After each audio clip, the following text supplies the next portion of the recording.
JIVE, written by Jodi Bowersox, narrated by Jodi Bowersox.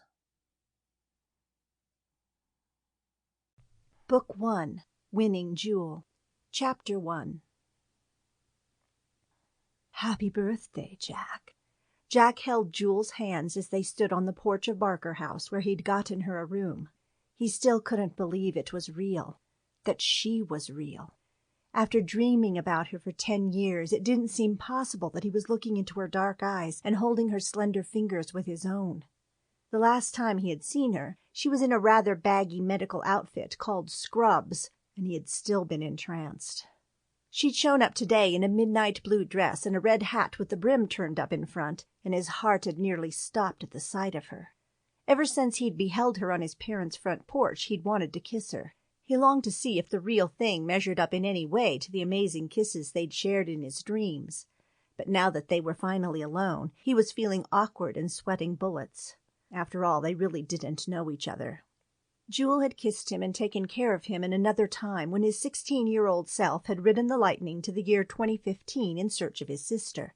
Therefore, she had real memories of him. His memories had only come to him in dreams of a timeline that had been erased or reset or whatever happens when someone changes it. Jackson had never been too clear on all the workings of time travel. "Jack, if you've changed your mind in the last decade, I'll understand." She gave him a teasing smile. "But you're stuck with me until the next storm." Jack blinked, realizing he was giving off wrong signals. "No, Jewel, I haven't changed my mind. It's just that, well, I don't know how to begin. I feel sort of at a disadvantage.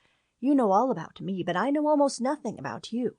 She pulled free of his hands and slid hers around his neck. "Why don't you come up to my room and get to know me?" Her sultry alto voice only made that proposition seem more wanton. He placed his hands on her back. "It's 1919, Jewel, and this is a small town. With you a stranger, everyone will be watching. About all I can do right now is kiss you good night." A corner of her mouth quirked up. "Well, at least there's that." He stood nervously looking down at her until her brows rose in question. Then he shook off his timidity and inclined his head to put his lips on hers. The contact nearly stole his breath, and her response made his head spin.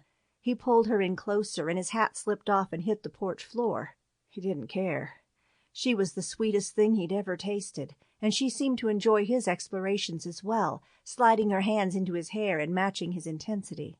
The sound of footsteps registered in the back of Jack's brain somewhere, but it wasn't until someone cleared his throat that Jack abruptly broke away from Jewel, blushing from his hairline to his collar when he turned to find Reverend Niemeyer and his wife Doris standing there. Sample complete. Ready to continue?